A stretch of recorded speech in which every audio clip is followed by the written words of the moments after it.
Again, you're joining me in the engine room. Another job broke out today.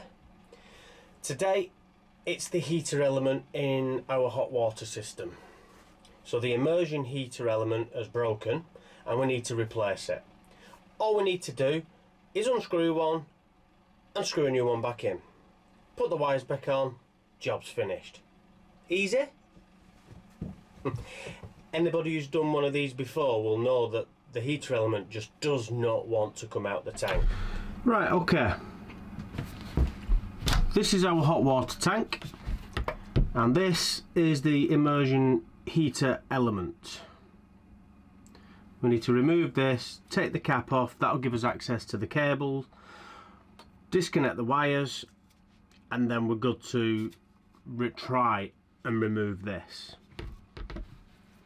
I will just put a little disclaimer out there. I am not a professional at doing this. I'm doing this myself. By no means am I saying that what I'm doing is right and that this is how you should do it. What I am saying is, if you have a similar issue, get professional advice, professional help. What I will mention, things I've done off camera. The water has been shut off at the water tank and taps have been opened to try and drain a bit of water out of this tank. Obviously the water is quite full. All power to the boat is now shut off. We aren't connected to the shore power. The battery bank is isolated. Every system on the boat is isolated. Once we take this cap off, we'll put a multimeter on it and we'll double check that there is absolutely no power getting to this at all. That's the next job.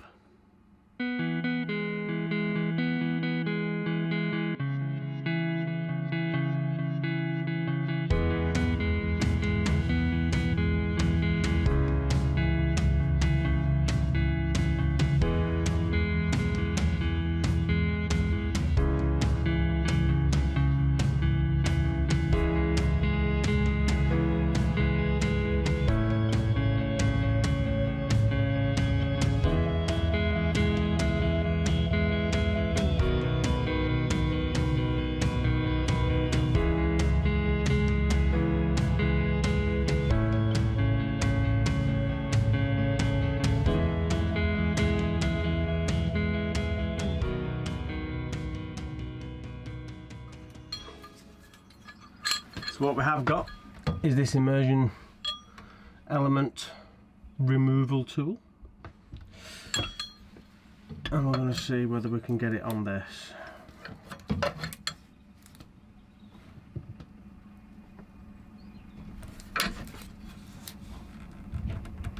And as we thought, no. Now let's try with a bit of persuasion.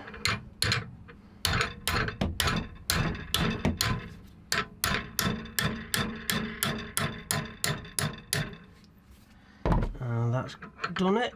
That's started it moving.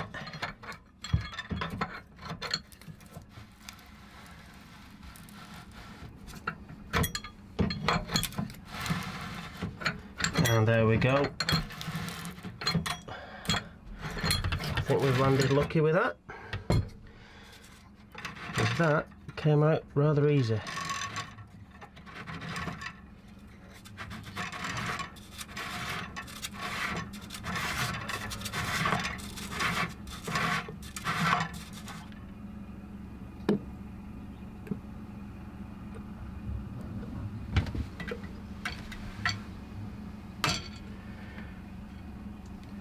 And that is our heater element completely removed.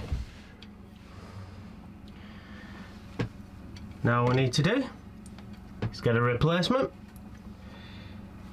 and put that back in. Right, so this is the new immersion heater element.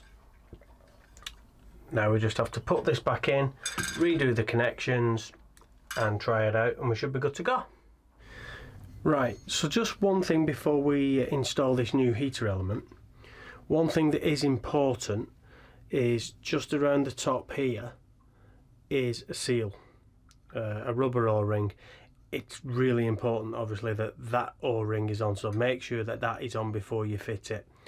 I've also put a couple of turns of PTFE tape on these threads just for help out as well. But yeah, make sure that that seal is in before you put it in, otherwise you're going to end up with a wet boat. Right, let's get this in.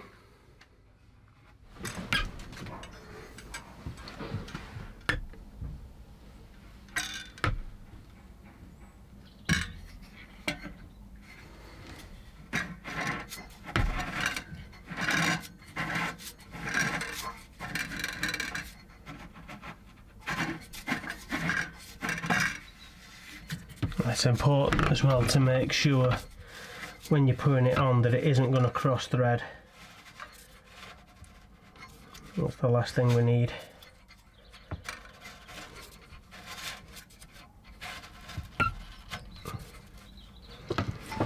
Tighten that down. Now this doesn't need to be too tight, you don't need to over tighten this. If we over tighten it we can damage the boss on it.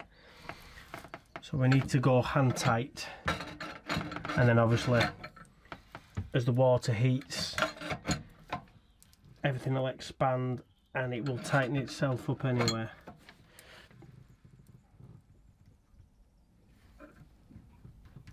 Right, so that's hand tight and that's it in.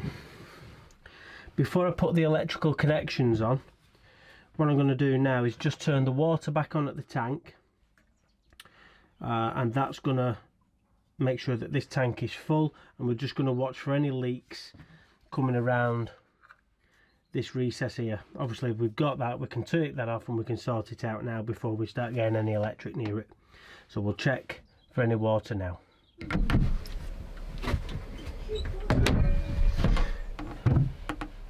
Right, so we've turned the tap back on the water tank. The power to the pump is on, so this tank now should be full of water. There's no leaks coming round the top of this.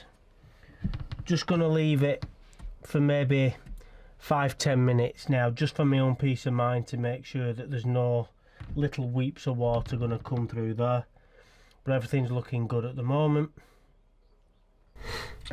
Right, so it's been about 10, 15, 20 minutes now, if not more, since we put the water back on. There's no weeping, any signs of any water around this rim. So in the meantime we've just put the connections back on. So we've got the neutral coming into this port, the live goes onto the thermostat side, and down here we have the all important earth connection. So that's it basically wired back in, put it into the clip there, and that's it. This is the thermostat dial, so we'll turn that to about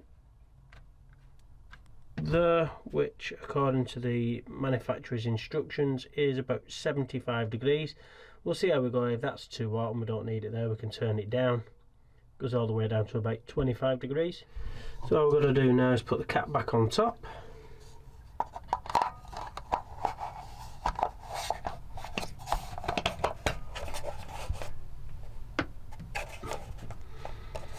That's it, all the wires are in, everything's encased in that.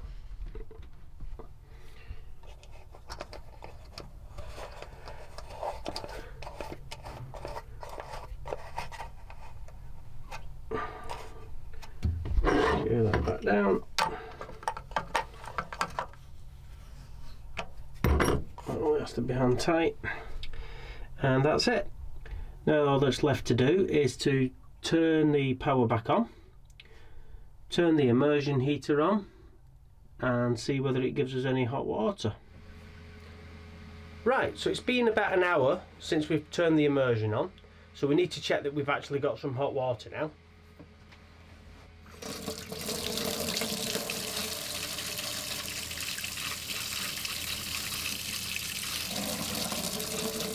Yeah, we've got some nice hot water in there now.